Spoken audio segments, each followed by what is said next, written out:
Vamos orar então.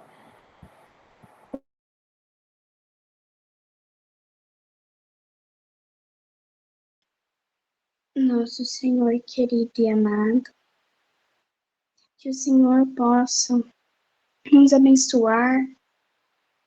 Agora estamos ouvindo as tuas palavras. Estamos começando um novo livro para que o Senhor nos abençoe, que podemos ouvir suas palavras. Obrigada por estarmos aqui reunidos, focando a mente em Ti. Obrigada por fazermos muitas coisas que muitos não podem fazer. Aprendemos com Ti muitas coisas. O amor ao próximo, a gratidão, a calma. E tudo isso nos leva a tentarmos sermos melhores. Que o Senhor possa nos abençoar hoje e sempre. Que assim seja.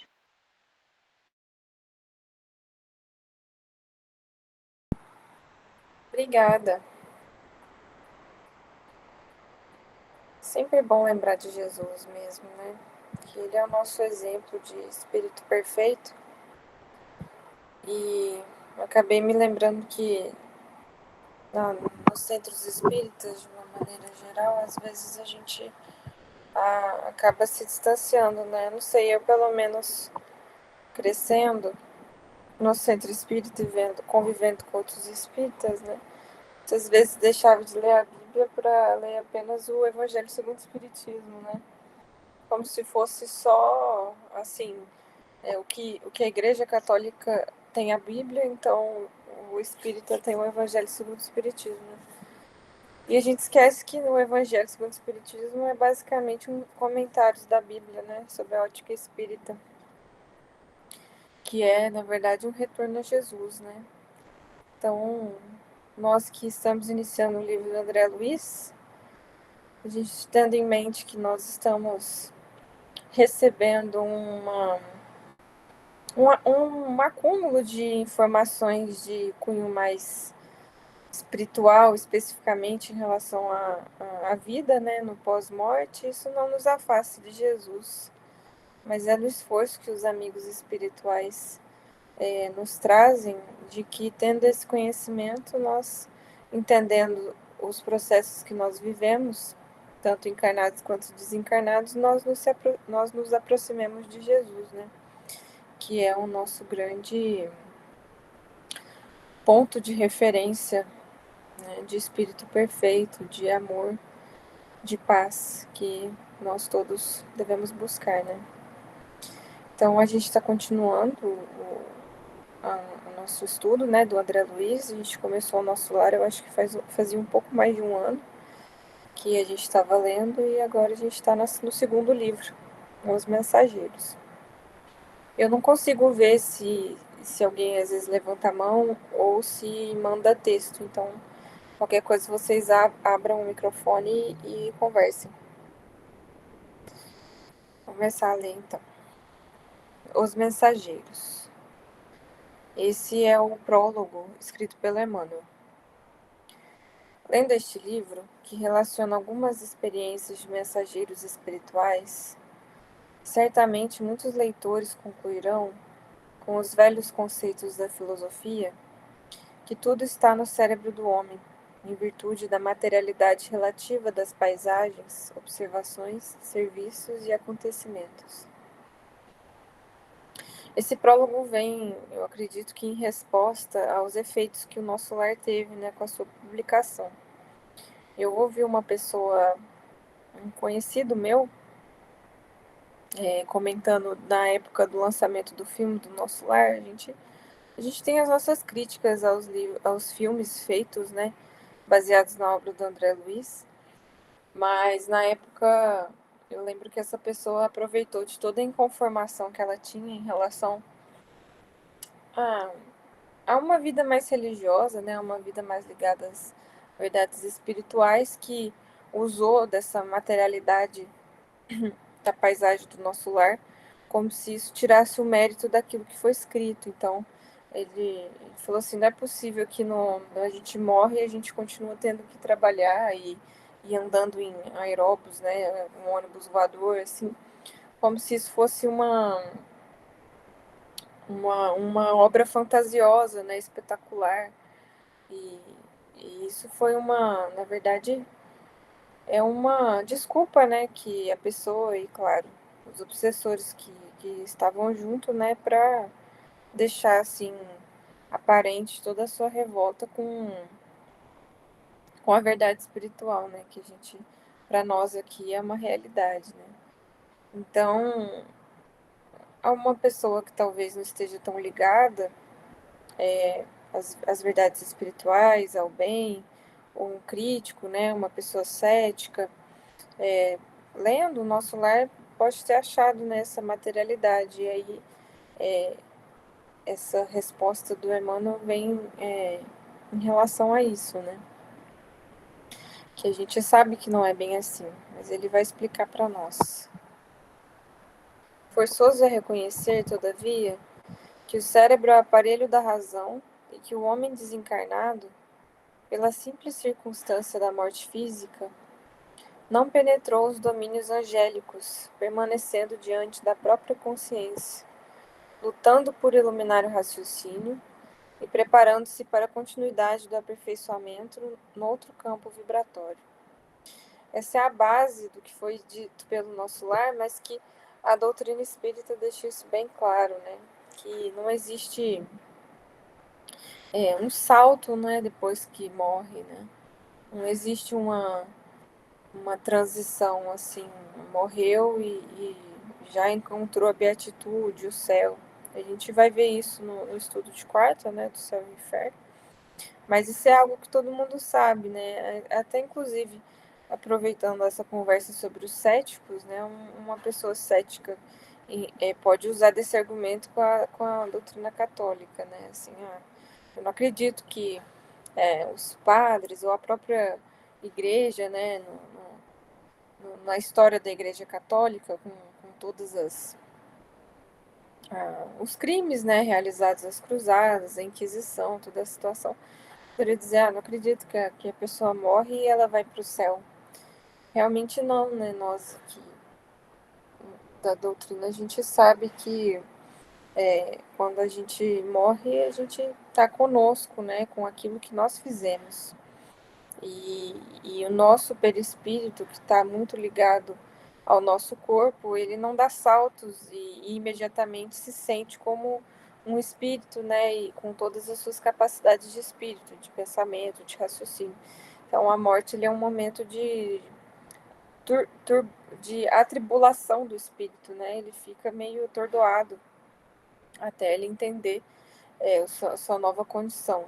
E isso varia de acordo com a evolução do espírito. Bons espíritos mais conscienciosos de si, né? Que lutaram, que resolveram suas partes das suas pendências, né, a grande parte das pendências, tem uma morte mais tranquila, né? A gente consegue perceber muitas vezes as diferenças, né, dos idosos assim envelhecendo.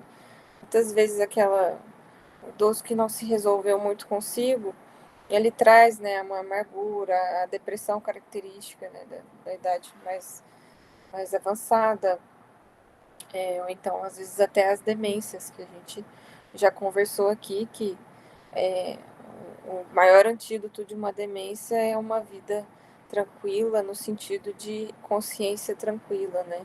Uma vida ligada a Deus, porque não torturando a nossa consciência, a gente também não tortura as nossas células cerebrais e o tecido nervoso ele fica mais saudável. Isso permanece ao longo da vida. Então, o homem morrendo, ele não simplesmente se vê agora já distante do corpo e já pronto para outras paragens. Na verdade, ele se vê de frente a si próprio, né, como um espelho, e vai tratar com aquilo que ele fez de si, né? Então, se trouxe culpa, se trouxe dificuldades, ele vai ter que passar por um período de reajustamento. É por isso que a gente fala que não tem como nós aqui, que a gente está vivendo a vida, né, normal, ninguém aqui é santo, ninguém aqui é evoluído demais.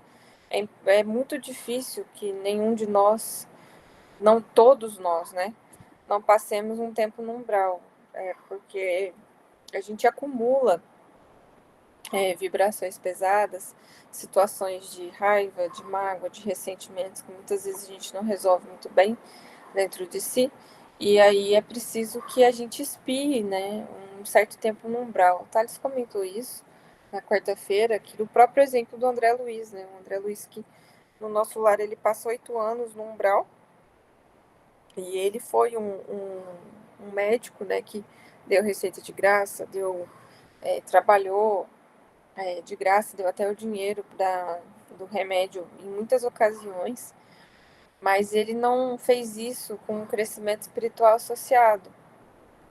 Ele tinha muita vaidade associada ao serviço e ele ainda tinha os seus vícios, né? Então, como nós não vivemos uma vida perfeitamente equilibrada, a gente não tem como chegar depois da morte em perfeito equilíbrio. Claro que se a gente luta, se a gente tem uma rotina de oração sincera, uma rotina de trabalho sincero no bem, essas coisas elas vão diminuindo, né? Esse tempo diminui. Existem espíritos bondosos, espíritos que trabalharam bem pelas suas tarefas, fizeram um trabalho pelo bem. Muitas vezes eles precisam de poucas horas, né, de atordoamento ou de umbral para dissipar essas vibrações. Nós aqui na vida habitual, claro que é isso, é Deus quem sabe, né? Mas a gente não pode esperar que a gente vai morrer e não passar por determinadas situações assim. A gente tem que analisar nós mesmos com bastante sinceridade para a gente entender que, sim, nós podemos passar por um período umbral e é mais provável que nós passemos. Mas quanto mais a gente se ligar a Deus, quanto mais a gente acalmar nosso coração, resolvendo as nossas questões, mas a gente vai estar preparado para viver esse momento, porque aí a gente vai estar mais ligado às coisas espirituais. Isso faz uma diferença muito grande, porque um espírito ligado à matéria que morre e ele fica praticamente como se ele tivesse alucinado, né? Ele não entende, muitas vezes ele vê o próprio velório e não entende por que ele está vendo ali o próprio corpo, ou até vê a sua família, conversa com a família, mas não consegue conversar com eles, ou até mesmo numa região ruim, não entende. O próprio André Luiz, não sei se vocês lembram bem, no nosso lar, quando está na passagem do umbral, ele está sendo perseguido por obsessores, mas ele não entende por que ele está sendo perseguido, por que estão chamando de suicida, por que estão chamando de vaidoso, sendo que ele foi uma pessoa honesta, tranquila, né? Que não se matou, que devia ter algum engano. Então, quanto mais ligado à matéria, mais isso acontece, e aí é mais difícil se liberar dos despojos, né? Também no Céu e Inferno a gente vai ver bastante isso nos espíritos muito ligados às sensações materiais, de prazer, de comida, de sexo, de vício, que muitas vezes eles não conseguem se desgrudar por anos dos despojos.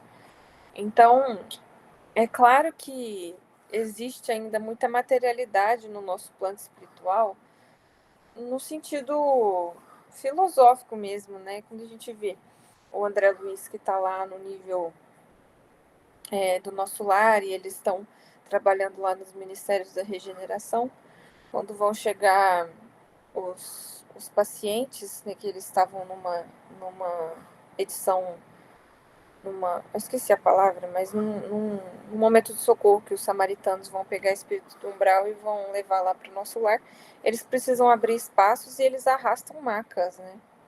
Então, eles precisam trazer macas, buscar, isso é uma materialidade, mas é um plano espiritual que está ligado a espíritos que ainda são materializados mesmo estando no nosso lar, né? A luta que foi para eles pararem de comer, porque a necessidade da sensação de saciedade, ela vem do espírito. Então, eles não tinham um corpo material que necessitava de nutrientes, como nós precisamos. Mas a mente deles, o perispírito, o raciocínio daquele nível de consciência, ele necessita dessas muletas, né, materialistas. Isso não põe em xeque a doutrina espírita, mas explica a nossa condição de espíritos ainda muito imperfeitos e muito ligados à matéria. Quando a gente vai estudando isso, a gente vai entendendo o quanto que a gente é ligado à matéria, né?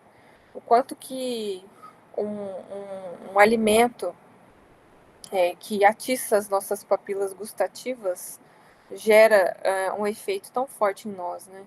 Assim, às vezes eu não sei como é que é na casa de vocês, mas crescendo, o almoço de domingo ele era aquele almoço assim que ficava esperando quando criança, porque sabia que não importa da casa da avó que fosse, ia ter uma sobremesa gostosa, uma coisa apetitosa. E isso ativa, claro que existem centros cerebrais ligados a isso, né? Mas nós criamos um valor um valor naquilo, né, nessa sensação material, que ela permanece no nosso espírito, porque é a maneira que nós processamos informações. Um espírito evoluído, um espírito que já superou grande parte da matéria, ele pode gostar da comida, mas a comida ela vai ter um sabor, esse sabor vai ser secundário ao ato de nutrição, porque a nutrição de um espírito evoluído, ele consegue retirar do próprio da própria atmosfera e da própria oração. A gente vai lembrar do milagre da multiplicação dos pães, em que o Tales comentou no estudo da Bíblia, né, que essa multiplicação dos pães, ela não foi uma multiplicação meramente material, mas a saciedade espiritual que Jesus imbuiu no pão a multidão se alimentando daquilo, ela se sentiu saciada, mesmo com pouco pão, com menos pão. Muitas vezes a gente percebe por que a compulsão, qualquer tipo de compulsão que seja, ela traduz um desequilíbrio do espírito. E aí a gente vai entender por que a psiquiatria, ela, ela acaba sendo tão ligada a essas questões espirituais. Ela ainda não está, mas um dia estará, né? A medicina um dia estará ligada a essas questões espirituais. Porque uma compulsão significa uma sede insaciável, uma vontade insaciável de algo que nós não sabemos o que. No fundo, o espírito que sente compulsão e que necessita de sensações constantes que o aliviem, ele ainda está buscando Deus, mas ele não encontra, porque Deus está muito além, está muito distante. Para a gente se saciar em Deus, a gente precisa entrar em comunhão com Ele, viver nele e Ele viver em nós. E para isso é preciso trabalho. Para isso a gente precisa ir se desanuviando das vibrações pesadas que nós acumulamos desde o nosso início de encarnação como animais.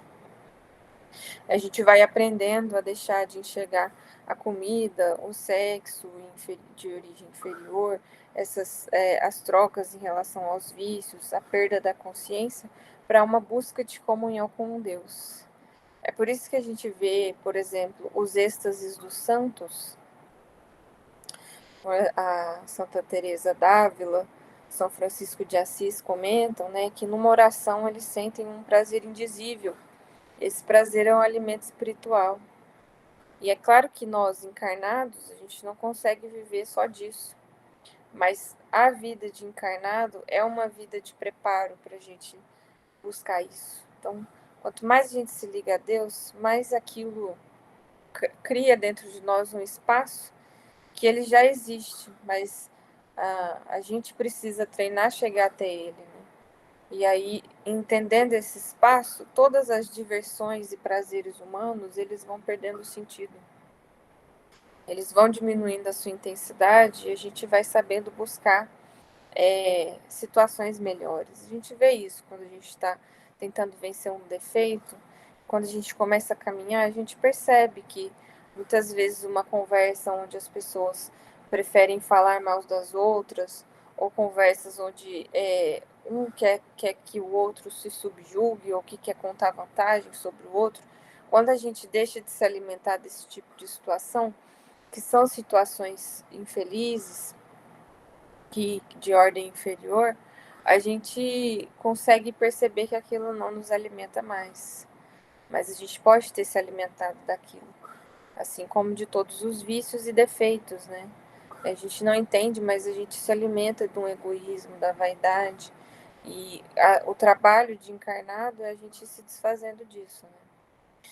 Então, o que isso tem a ver? Porque enquanto a gente não se desfaz disso tudo, o nosso ciclo de vida, de reencarnação e de plano espiritual, ele é muito permeado ainda por questões físicas. Sendo que quando a gente está desencarnado, a gente avança um pouco melhor, a gente estuda, a gente vive a tranquilidade de estar livre de um corpo que nos condensa, né, que nos deixa bitolados. E aí, quando a gente encarna sempre com o propósito de buscar, dentro dessas condições aqui de encarnado, a gente buscar se satisfazer com coisas mais sutis. Aí, quando a gente vai vencendo isso, a gente vai permitindo que o nosso corpo, o nosso ambiente se sutilize. E aí, com as sucessivas encarnações, em milhares de anos, a gente vai se colocando numa posição assim de cada vez mais uma vida mais espiritualizada. E aí a natureza acompanha, né? Aí o André Luiz mesmo, um dos livros, eu não vou recordar qual, mas ele comenta que o futuro da humanidade é se alimentar do nitrogênio da própria atmosfera. A gente tem nitrogênio no ar, né? Que para a gente pegar o nitrogênio, que é importante para nós, a gente precisa do ciclo da natureza. A gente não consegue pegar o nitrogênio, a gente tem que comer ele. Quem fixa o nitrogênio para nós são as bactérias que alimentam na terra, né? E aí a planta também, ela fixa o nitrogênio e a gente se alimenta disso. Mas com a evolução a gente vai conseguindo se alimentar do nitrogênio da natureza e a gente vive uma vida, mesmo encarnado, mais sutilizado, né? E aí, conforme a gente vai passando, as coisas vão perdendo sentido, né? As coisas vão se sutilizando, né? A gente percebe, por exemplo, o dinheiro. O dinheiro está se sutilizando. Quem que anda com dinheiro hoje em dia, né? E antigamente, o início do dinheiro era antes, né? Depois das trocas de mercadoria e tudo, era o ouro, né? Então, hoje em dia, o dinheiro que praticamente existe no banco, é um dinheiro quase virtual. Se a gente for ver as criptomoedas, então, que eu nem sei explicar o que é isso, mas é um dinheiro praticamente espiritual. Então, essa questão que ele comentou, ela é importante porque a gente vai entendendo e buscando dentro desses livros as pistas, né, da nossa evolução mesmo. E a gente vai entendendo como a gente funciona. Não existe salto. Ninguém pode trair as leis evolutivas. A gente não consegue, assim que morre, se tornar um anjo que não precisa mais de comer um prato de comida, né? E é aí que a gente entende que quando a gente passa a vida inteira buscando bens materiais, depois que a gente morre, a gente naturalmente vai buscar bens materiais. Ou quando a gente busca poder, vaidade, sexualidade, a gente continua fazendo isso quando a gente dorme, porque a gente busca esses lugares durante o sono, e quando a gente morre, a gente também vai para as mesmas regiões. Quando a gente se permite encontrar com humildade bons espíritos, ou quando a gente se permite pedir a ajuda de Deus, a gente consegue ir para lugares melhores, ou quando a gente encontra o prazer no estudo, o prazer no trabalho bem realizado, no trabalho ligado ao bem, em sacrifício de si mesmo, a gente se habilita a viver em regiões melhores. Alguém tem alguma coisa, tem alguma dúvida? Vou continuar. Se um chimpanzé guindado a um palácio encontrasse recursos para escrever aos seus irmãos de fase evolucionária, quase não encontraria diferenças fundamentais para relacionar ante o senso dos semelhantes. Daria notícias de uma vida animal aperfeiçoada, e talvez a única zona inacessível às suas possibilidades de definição estivesse justamente na auréola da razão que envolve o espírito humano. Isso aqui é muito importante. Nós, como humanos, nós entenderíamos os anjos? Se nós víssemos Jesus, nós entenderíamos ele? Entender no sentido de conseguir apreciar toda a extensão da sua perfeição, da sua vida, da sua consciência. Quando a gente faz esse exercício, a gente não consegue nem imaginar um ser que conseguiria abarcar um planeta todo, né? E Jesus abarca o nosso planeta inteiro e conhece todos os seus habitantes, encarnados e desencarnados, até a profundidade e todas as encarnações passadas.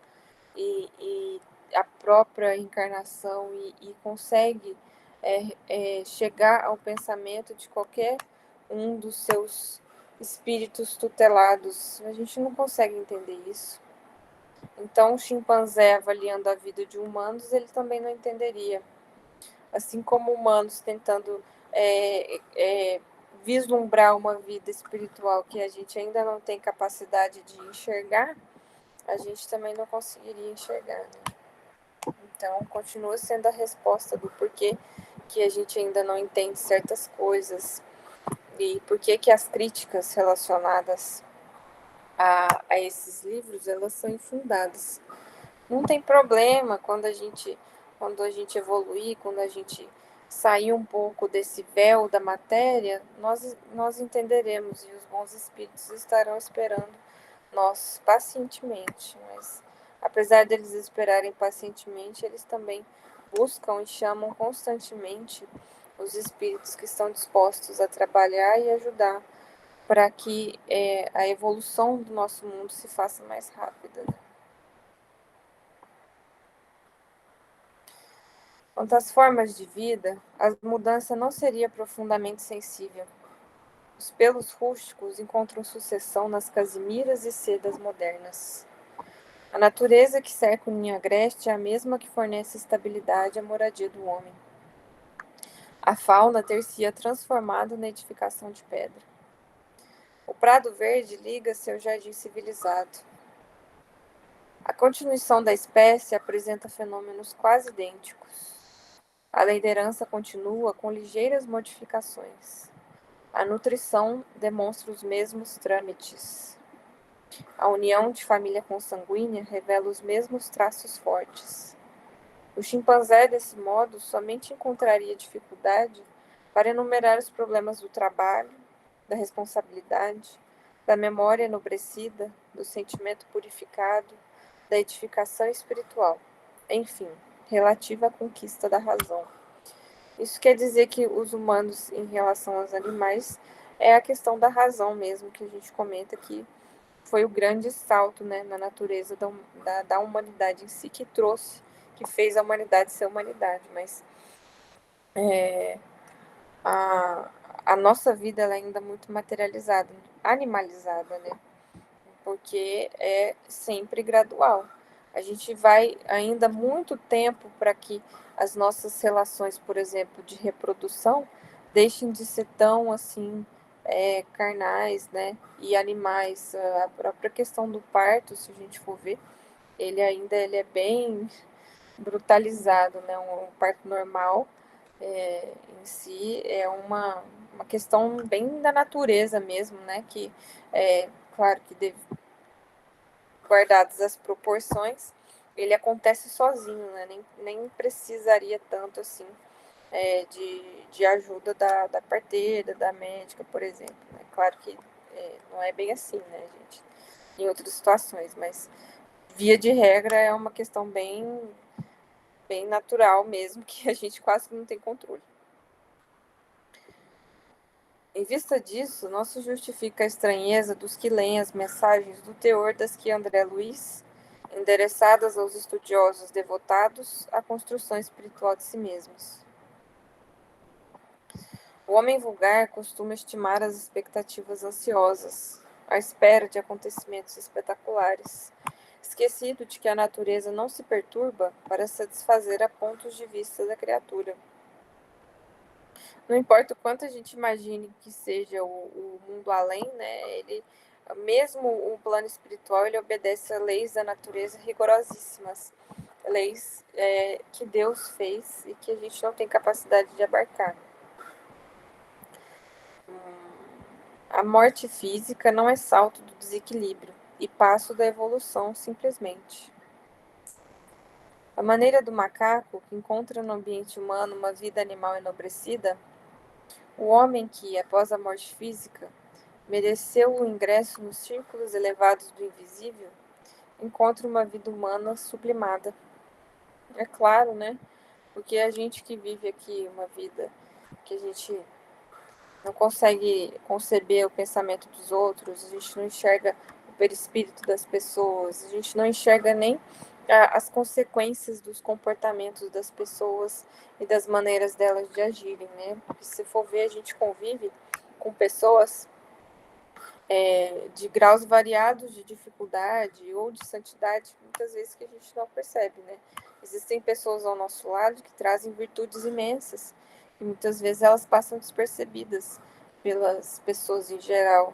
E se a gente for ver, muitas das pessoas que são vangloriadas na sociedade, que recebem dinheiro por isso, que têm fãs, elas trazem em si comportamentos imorais absurdos, mas que a sociedade ainda não aprendeu a enxergar, né? E aí, uma pessoa que mereceu o ingresso nos círculos elevados, então, trabalhou por isso, trabalhou para a conquista de si mesmo, desencarna, enxerga uma vida em que o pensamento está exposto a todo instante, que assim que você pensa, as pessoas ao redor percebem. E não tem como fingir, então não existe hipocrisia no plano espiritual, não existe falsidade social. Então é uma coisa assim que fantástica, né? Assim, eu não sei se a gente precisa raciocinar se a gente está preparado para isso, né? Mas é uma vida sublimada, porque imagina só viver uma vida em que nós verdadeiramente somos o que aparentamos, né? Esse é o nosso futuro. E é por isso que a evolução natural é todo mundo caminhar para Deus, porque se Jesus, que trouxe a verdade e nos mostrou a nossa hipocrisia, então, se para nós convivermos em plena harmonia com os nossos irmãos, é só se a gente vence a nossa hipocrisia e mostra a nossa verdade, né? Então, é uma vida mais sublimada mesmo. Por isso que normalmente as pessoas ligadas ao bem, elas tendem a buscar a ser sinceras e buscar a verdade em tudo, porque a verdade nos liberta, né? Naturalmente, grande número de problemas referentes à espiritualidade superior aí espera a criatura, desafiando-lhe o conhecimento para a ascensão sublime aos domínios iluminados da vida. O progresso não sofre estacionamento e a alma caminha incessantemente, atraída pela luz imortal. No entanto, o que nos leva a grafar este prefácio singelo não é a conclusão filosófica, mas a necessidade de evidenciar a santa oportunidade de trabalho do leitor amigo nos dias que correm. Felizes os que buscarem na revelação nova o lugar de serviço que lhes compete na terra, consoante a vontade de Deus. Por que isso, gente? Qual que é o maior motivo da gente estar falando de tudo isso, né? Sobre a verdade do plano espiritual, sobre é, essa realidade, né, de que os nossos pensamentos são vistos, de que nós mostramos aquilo que nós buscamos intimamente, não aquilo que a gente diz buscar. E por que que isso é tão necessário, né? Não é para que a gente se estimule intelectualmente no sentido de ter uma crença que nos traz tantos conhecimentos, né? Nos abre tantos caminhos, né? Muitos chegam para o Espiritismo buscando essa informação, esse contato com o fenômeno, com o maravilhoso, né? E muitas vezes, frente a uma manifestação mediúnica, se maravilha e entende, nossa, existe realmente um fundo para aquilo. Mas aquilo tem essas manifestações, isso tem um ponto central que a gente não pode deixar de mostrar, né? Que na verdade traz para nós a realidade da vida, né? E que traz com conhecimento, com uma linguagem mais clara, aquilo que Jesus mesmo disse para nós. E a gente vê isso nos estudos da Bíblia, né? Com tanta clareza que, mesmo com as palavras, com as parábolas, Jesus nos trouxe o caminho a ser seguido. E esse conhecimento que os livros do Allan Kardec trazem, que os livros do Chico trazem, eles são para nós uma oportunidade muito santa mesmo de trabalho, de esforço. Porque assim que a gente sabe o que a gente vai encontrar após a morte, a gente também sabe se preparar.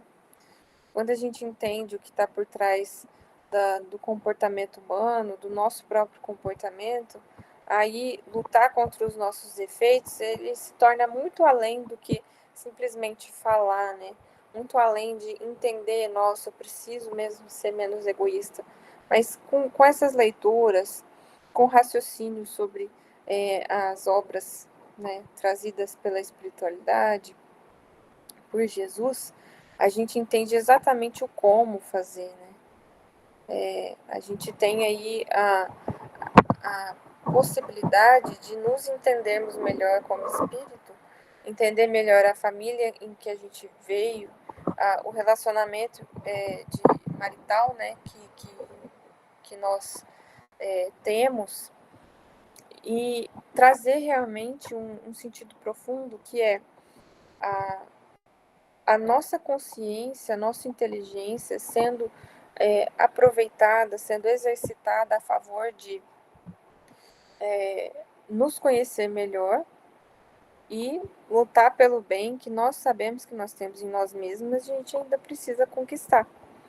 Então, o espírita, quando entende e traz para dentro de si o espiritismo, é uma oportunidade gigantesca de trabalho, de esforço, e que os espíritos estão esperando, né? Então, os bons espíritos, os nossos espíritos protetores, eles vivem insuflando em nós isso para que a gente, entendendo e se adequando ao plano superior, nós trabalhemos para eles, né? E sejamos espíritos dóceis a eles.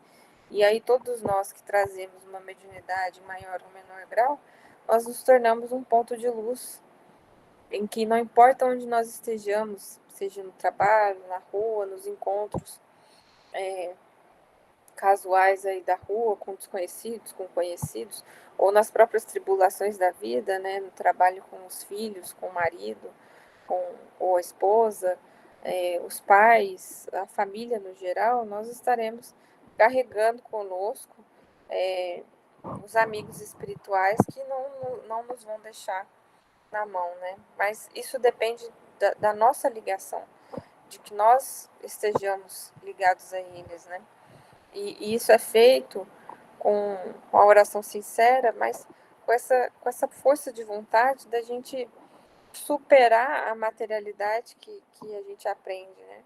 Porque a vida que a gente aprende dos pais e que a gente aprende da sociedade é uma vida material. Então, ir além daquilo é exercitar a nossa busca de uma vida sublimada. E sabendo por que a gente faz isso, isso nos traz uma força muito maior, né? Porque aí não se torna simplesmente uma coisa assim de palavras, né? Não é simplesmente ir ao centro, ir à missa, tomar passe, mas aí aquilo cria um significado profundo dentro de nós. E aquilo cresce dentro de nós e se torna um ponto em que a nossa individualidade vai trabalhar para servir a Deus, a vontade de Deus. E isso é um problema, é uma questão que é aos poucos, né, que nós vamos fazendo. É a força de trabalho, de esforço, de estudo. E é por isso que esses estudos são importantes, né? Ler é importante, estudar com calma. O espiritismo cristão não oferece ao homem tão somente o campo de pesquisa e consulta, no qual raros estudiosos conseguem caminhar dignamente. Mas muito mais que isso, revela a oficina de renovação, onde cada consciência de aprendiz deve procurar sua justa integração com a vida mais alta, pelo esforço interior, pela disciplina de si mesmo, pelo autoaperfeiçoamento. Estava falando aquilo que eu disse, né? Que não é uma questão meramente intelectual, mas é aquele esforço, que ele conhece a ti mesmo, que é tão falado nos estudos, que está no próprio livro dos Espíritos, né? Que é a disciplina, a vontade, o esforço, a melhora íntima. É nós entendermos e aceitarmos que nós temos defeitos, mas que a gente tem todas as condições e que a gente recebe ajuda para a gente vencer e trabalhar pela melhora de nós mesmos. Né? Não falta concurso divino ao trabalhador de boa vontade. E quem observar o nobre serviço de um aniceto, que vai ser um dos trabalhadores que nós vamos acompanhar nesse livro, reconhecerá que não é fácil prestar assistência espiritual aos homens. Trazer a colaboração fraterna dos planos superiores aos espíritos encarnados não é obra mecânica, enquadrada em princípios de menor esforço. Claro, portanto, que para recebê-la, não poderá o homem fugir aos mesmos imperativos.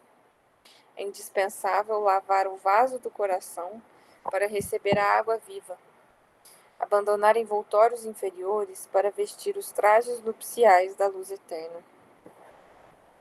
Aqui é uma questão muito clara que nós temos e que muitas vezes a gente não percebe, mas o trabalho envolvido dos amigos espirituais conosco, nos dias de estudo, nos dias de trabalho mediúnico, é extremamente importante. Eles são extremamente disciplinados conosco.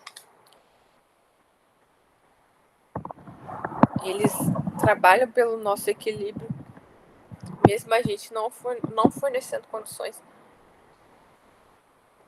de ajuda. Então, muitas vezes, no dia do estudo, que normalmente acontece, em que a gente muitas vezes recebe espíritos que serão tratados para ficar conosco, as vibrações muitas vezes pesam, ou até mesmo os obsessores, né, que trabalham para que nós faltemos do estudo. E nós, muitas vezes na vida atribulada, a gente acaba se deixando levar por pensamentos de raiva, a gente briga com o familiar, ou briga no trabalho, ou gera situações em que as nossas vibrações ficam muito pesadas. Mesmo assim, eles não descansam e trabalham e fazem o que pode e organiza situações para que nós recebamos todas as condições possíveis para que nós cheguemos nos estudos e nós ainda tenhamos condições de estudar, de trabalhar e de doar. E ainda assim, durante os estudos, eles ainda lutam, trabalham pelo esforço, pelo equilíbrio vibratório de todas as pessoas envolvidas e também dos trabalhos que eles fazem enquanto nós estamos lendo. Então, são umas situações extremamente ordenadas, eles não brincam, eles não têm atraso, então isso fica muito claro, né? A própria questão da disciplina que a gente pede em relação aos horários e tudo, ela vem da disciplina que os espíritos têm conosco, né? E a gente, para receber essas bênçãos, a gente tem que fazer por nós mesmos também, né? E ele coloca, então, ele traz a menção à Bíblia, né? Principalmente o nosso vaso do coração, que Jesus fala tanto, da necessidade de nós limparmos o nosso interior e não o nosso exterior. E os trajes nupciais também, da parábola do festim de núpcias, que eu vou terminar de ler aqui e eu pensei da gente ler no Evangelho segundo o Espiritismo a explicação dessa parábola, que a gente acabou de ver nos estudos de domingo também. Entregamos, pois, ao leitor amigo as novas páginas de André Luiz, satisfeitos por cumprir um dever. Constituem um relatório incompleto, olha só, gente, constituem um relatório incompleto, de uma semana de trabalho espiritual dos mensageiros do bem, junto aos homens. E, acima de tudo, mostram a figura de um emissário consciente e benfeitor, generoso em Aniceto, destacando as necessidades de ordem moral no quadro de serviço dos que se consagram às atividades nobres da fé. Então, eles nos chamam a atenção que, olha como a atividade no plano espiritual é extensa, né? Porque um livro, acredito que seja 25 capítulos, ou 20, não me recordo agora, é um relatório incompleto de uma semana de trabalho, que eles não descansam realmente, porque a necessidade material não é mais como a mesma, e a força, a motivação do trabalho é uma motivação de fé, de, de consciência ligada a Deus, e isso deve nos mover. Nós precisamos, desde agora, em tudo que nós fizermos, a gente se ligar fortemente aos bons espíritos e trazer para nós essa energia e essa força de estarmos fazendo o melhor para nós e para os outros, e de buscarmos trabalhar para Deus e sermos emissários da sua vontade, emissários dos bons espíritos, porque isso dá energia, isso nos tira do ostracismo, da preguiça, das dificuldades que nós colocamos tanto, né, nas nossas atividades. Mas não é uma energia de ansiedade, de força, mas é uma energia de atividade enobrecida, né, de, de consciência tranquila, de trabalho bem feito. É isso que a gente pode tirar dos exemplos que nós veremos aqui. E essa necessidade, ela é clara, né? A gente sabe, voltando à própria menção da hipocrisia aqui, trabalhar em favor das pessoas, trabalhar pelo bem dos outros, não é feito apenas pelas palavras, né? Mas é o coração ligado àquilo que vai trazer a diferença. E a gente percebe, muitas vezes, a gente pode não sentir claramente as vibrações, mas a gente percebe quando o trabalho está sendo realizado com o coração ligado ao bem. Né? Se procuras, amigo, a luz espiritual, se a animalidade já te cansou o coração, lembra-te de que, em espiritualismo, a investigação conduz sempre ao infinito, tanto no que se refere ao campo infinitesimal, como à esfera dos astros distantes, e que só a transformação de ti mesmo, à luz da espiritualidade superior, te facultará acesso às fontes da vida divina. E, sobretudo, recorda que as mensagens edificantes do além não se destinam apenas à expressão emocional, mas, acima de tudo, ao teu senso de filho de Deus, para que faças o inventário de tuas próprias realizações e te integres, de fato, na responsabilidade de viver diante do Senhor. A profundidade disso é absurda e é um aviso e um exemplo a todos nós espíritas que estamos buscando maior conhecimento. Porque o conhecimento em si, da vida, ele é infinito. A gente pode, se a gente fosse capaz de conhecer tudo que nos envolve, nós não seríamos ainda capazes de compreender Deus, com a harmonia do universo e todas as aplicações da sua lei divina.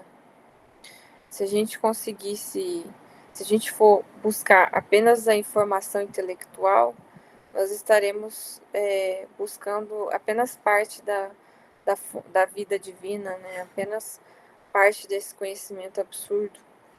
E as mensagens do além que nos emocionam, elas não são apenas para nos emocionar, e também é um aviso aos espíritas que muitas vezes buscam as grandes palestras ou as palavras e os livros que nos emocionam, que nos mexem com as fibras dos corações.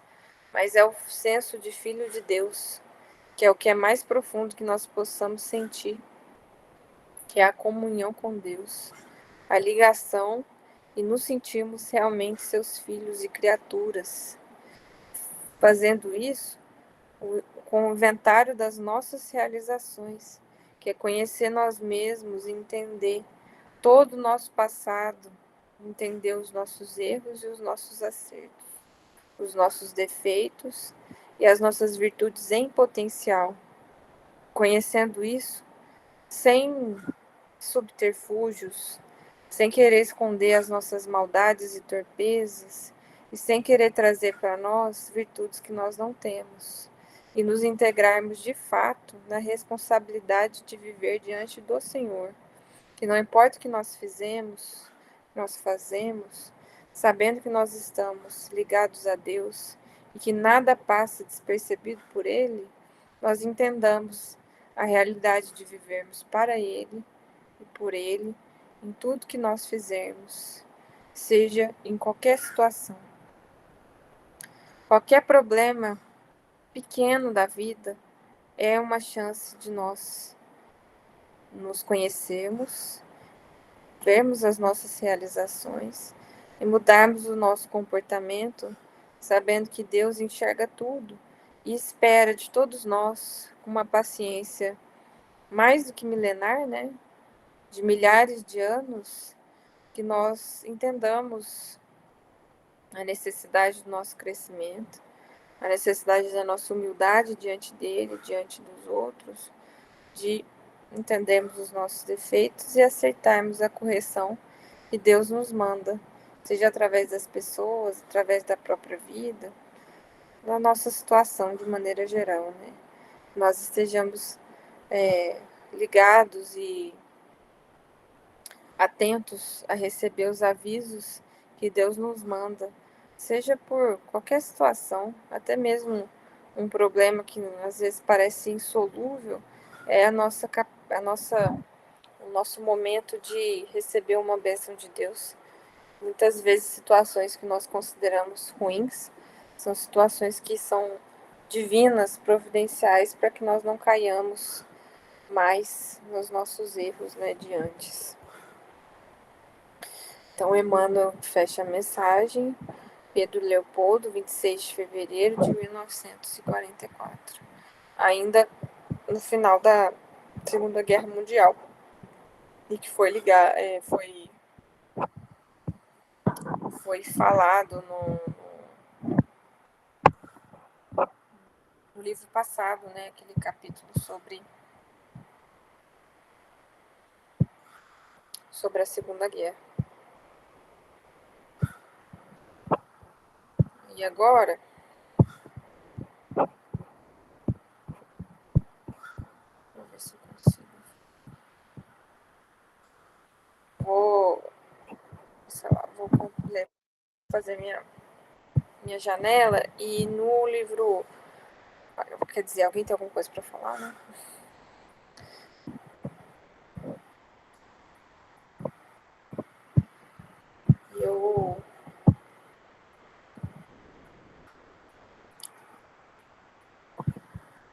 No livro Evangelho segundo o Espiritismo, no capítulo 18, muitos os chamados, poucos escolhidos, têm a comentar sobre essa parábola do festim das bodas. Falando ainda por parábolas, disse-lhe Jesus: o reino dos céus se assemelha a um rei que, querendo festejar as bodas de seu filho, despachou seus servos a chamar para as bodas os que tinham sido convidados. Estes, porém, recusaram-se a ir. O rei despachou outros servos com ordem de dizer da sua parte aos convidados: preparei o meu jantar, mandei matar os meus bois e todos os meus cevados. Tudo está pronto, vinde às bodas. Eles, porém, sem se incomodarem com isso, lá se foram, um para a sua casa de campo, outro para o seu negócio. Os outros pegaram dos servos e os mataram, depois de lhes haverem feito muitos ultrajes. Sabendo disso, o rei se tomou de cólera e, mandando contra eles seus exércitos, exterminou os assassinos e lhes queimou a cidade. Então disse aos seus servos: o festim das bodas está inteiramente preparado, mas os que para ele foram chamados não eram dignos dele.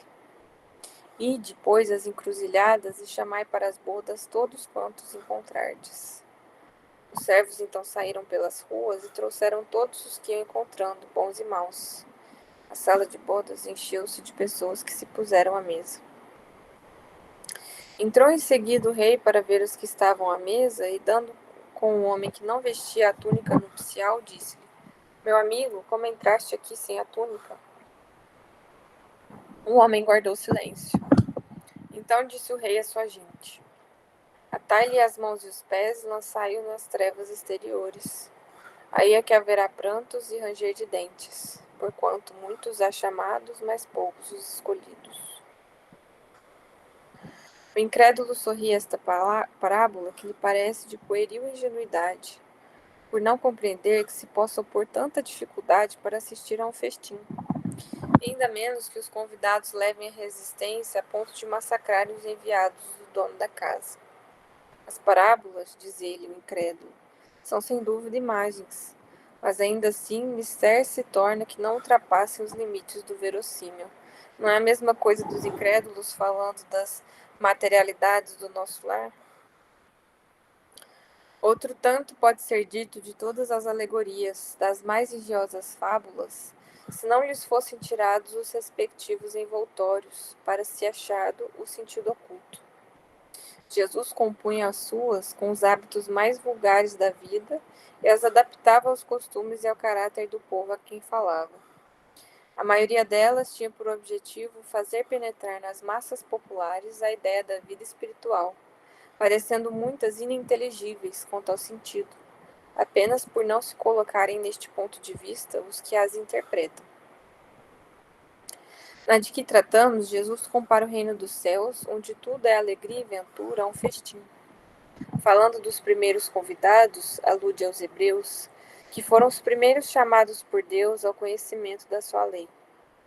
Os enviados do rei são os profetas, que os vinham exortar a seguir a trilha da verdadeira felicidade. Suas palavras, porém, quase não eram escutadas. Suas advertências eram desprezadas. Muitos foram mesmo massacrados como servos da parábola. Os convidados que se excusam, pretextando terem de ir cuidar de seus campos e de seus negócios, simbolizando as pessoas mundanas que, absorvidas pelas coisas terrenas, se conservam indiferentes às coisas celestes. Nós ainda não somos assim? Era crença comum aos judeus de então que a nação deles tinha de alcançar a supremacia sobre todas as outras. Deus, com efeito, não prometera a Abrão que a sua posteridade cobriria toda a terra? Como sempre, porém, atendo-se à forma, sem se atentarem ao fundo, eles acreditavam tratar-se de uma dominação efetiva e material. Antes da vinda do Cristo, com exceção dos hebreus, todos os povos eram idólatras e politeístas. Se alguns homens superiores ao vulgo conceberam a ideia da unidade de Deus, essa ideia permaneceu no estado de sistema pessoal. Em parte nenhuma foi aceita como verdade fundamental, a não ser por alguns iniciados que ocultavam seus conhecimentos sob um véu de mistério, impenetrável para as massas populares. Os hermetistas, os alquimistas tinham essa base. Os hebreus foram os primeiros a praticar publicamente o monoteísmo. É a eles que Deus transmite sua lei, primeiramente por via de Moisés, depois por intermédio de Jesus. Foi daquele pequenino foco que partiu a luz, destinada a espargir-se pelo mundo inteiro, a triunfar do paganismo e a dar a Abrão uma posterioridade espiritual, tão numerosa quanto as estrelas do firmamento. Entretanto, abandonando de toda a idolatria, os judeus desprezaram a lei moral para se aferrarem ao mais fácil, a prática do culto exterior. O mal chegara ao cúmulo. A nação, além de escravizada, era esfacelada pelas nações e dividida pelas seitas. A incredulidade atingira mesmo o santuário. Foi então que apareceu Jesus, enviado para os chamar à observância da lei e para lhes rasgar os horizontes novos da vida futura. Dos primeiros a ser convidados para o grande banquete da fé universal, eles repeliram a palavra do Messias Celeste e o imolaram. Perderam assim o fruto que teriam colhido da iniciativa que lhes coubera. Aí ele coloca assim, ele faz essa interpretação da Bíblia, falando que todos os chamados foram todos aqueles povos que receberam as luzes espirituais e não responderam. Principalmente os espíritos mais esclarecidos, que já tinham condição de entender o que Jesus falava, né, os fariseus, os saduceus. E aqui ele fala que não basta ser convidado, não basta ser cristão, nem sentar-se à mesa, mas é preciso ser revestido da túnica nupcial, ter puro coração e cumprir a lei segundo o Espírito. Toda a lei se contém nestas palavras: fora da caridade não há salvação, que é o lema do Espiritismo. Por que a gente leu isso? É claro, né? Quando a gente vê a questão das núpcias, a gente está buscando isso. A gente está buscando entender o que Jesus nos trouxe, o que o Espiritismo nos trouxe, e receber dentro de nós essa luz bendita, mas que nós, integrados realmente no que significa, a gente veste a roupa nupcial, né? E a gente se habilita a trabalhar para Jesus. Passei um pouco do tempo. Espero que vocês tenham entendido, que não tenha ficado nenhuma dúvida. Qualquer coisa vocês podem falar. Vou pedir para o Wilson fazer a oração final, por favor.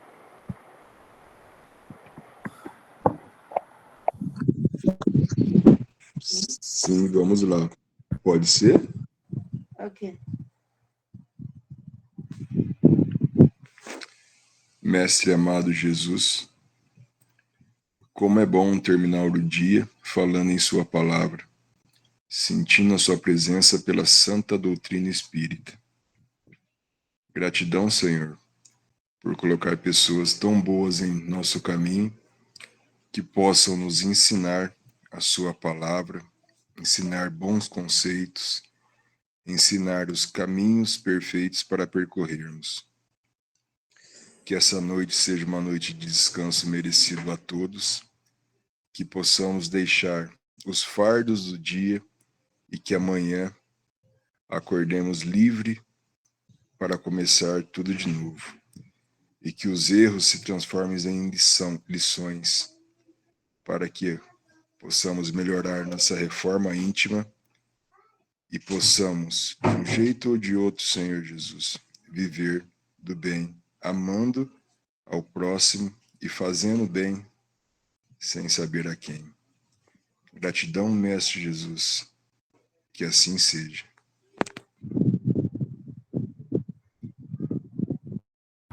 Até domingo para todos. Fiquem com Deus. Até. Boa noite, que assim seja. Boa noite.